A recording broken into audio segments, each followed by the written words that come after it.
Hello everybody and welcome to today's Sunday Q&A. And today I am fed up.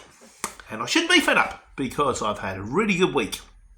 Had some very long days, smashing days. I was up at 12:15 one day, smashed it, took my big target, everything's fine, and I'm loaded, ready to go to Durham on Monday morning, but I will probably go out on a Sunday. And that way, when I get there on a Monday, I can get there Sunday night, be at the doorstep, have all my driving time left, and on the way back, the accelerator pedal's played up again. That sort of losing drive is happening again. So if you want to find the silver lining on this, well, at least it happened on a Friday afternoon, just as I got back to the yard, because Mark was due an inspection anyway, so I've got the mechanic up there looking at it right now, and I can get the proper mechanic, not the proper mechanic, the Dudley Front 2 DEF mechanic out tomorrow, I hope, if that doesn't work. But it's just driving me absolutely mental. This thing has been going on now since February. No, it's not February, since November. And I fix it, and then it comes back again. And then I fix it, and it's fine for 3 weeks, and then it comes back again. And then we change something else, and it's fine. And then it comes back again, and I'm starting to hate it. I'm actually, I just, you get the line in the morning, you look at it, you sort of go, I don't know what's wrong. I just, if it's a flat tyre, you get a new tyre. If it's like, the tail lift needs a hose, you get a tail lift hose. But we just don't know why it keeps doing it. So it's driving me potty. Anyway, never mind. Let's keep our fingers crossed. Do you know what I'd love? If someone would go, I found it. It's a broken wire in it. I found it. And you go, oh, thank God.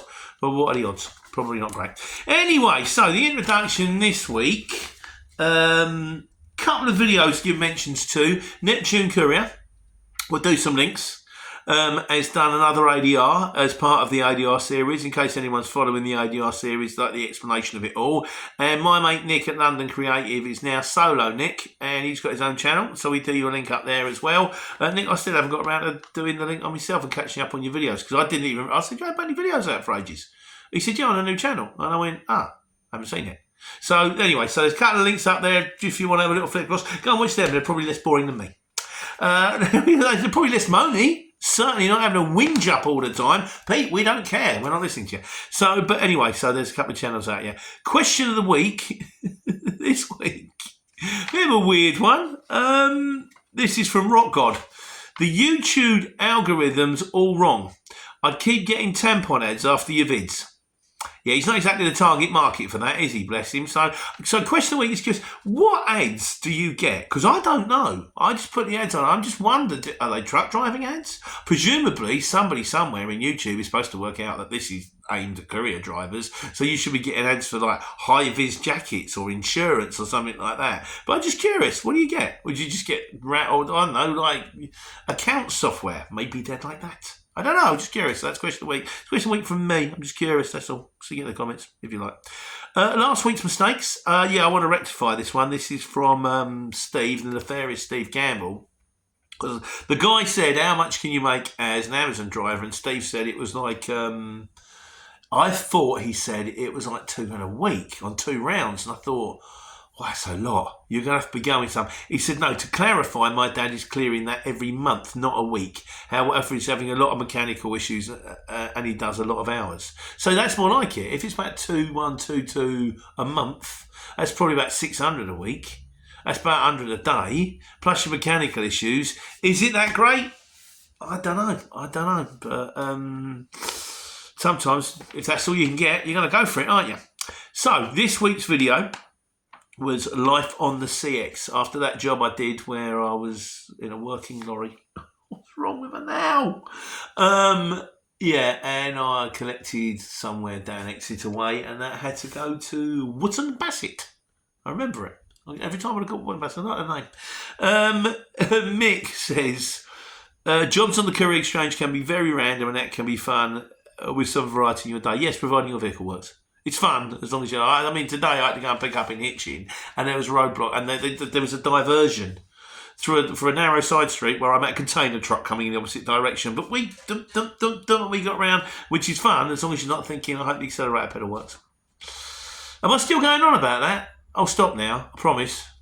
Ish. My mate David Winter says, Dave the cab driver says, life is like a box of chocolates, so you never know what you're going to get. Yes, you do. If it's Quality Street, you're going to get purple ones and you're going to get green ones with triangles. If it's Celebrations, you're going to get mini Mars bars, Snickers, Topics, Maltesers, and you're going to get bounties that get left at the end. There's always one left at the end, isn't it? I don't know if it's the same for everybody. Does everyone not like the same chocolate? Is it always like strawberry cream in the Quality Street, or is it different people? No, we love the strawberry creams in our house. We hate the toffees and the fudge. I don't know, but there you go. Hong Kong Fooey says, oh yeah, on collecting things. He said, collected a box to find out it contained fish. For 200 miles, I was curious. Is it still alive? Will it get stressed? Has it been fed? At least it has water, but then again, it only has a 4-second memory. So was I overthinking it? I got proof of life at delivery so that I could sleep at night and know that I would get paid. And Leachy went on to say there's one where he said, I had to take some fish back to a dealer a few years ago. A few of them died, but the owner wasn't bothered. It was only small and not expensive. Have them with chips. But yeah, so which also brings us to the thing, we are going to do one. It's a bit of a Janet and John one, so I might need your input on this one, on transporting animals. Godzilla's did a thing, and I have recorded it, and it is scheduled to go out, but it is, like I say, it's a bit Mickey Mouse because it's really complicated transporting animals. So we might get a bit of feedback, maybe from farmers, because I'm sure they're the kind of people that may transport animals. Craig MCG says, I can't believe Margaret only got a small mention.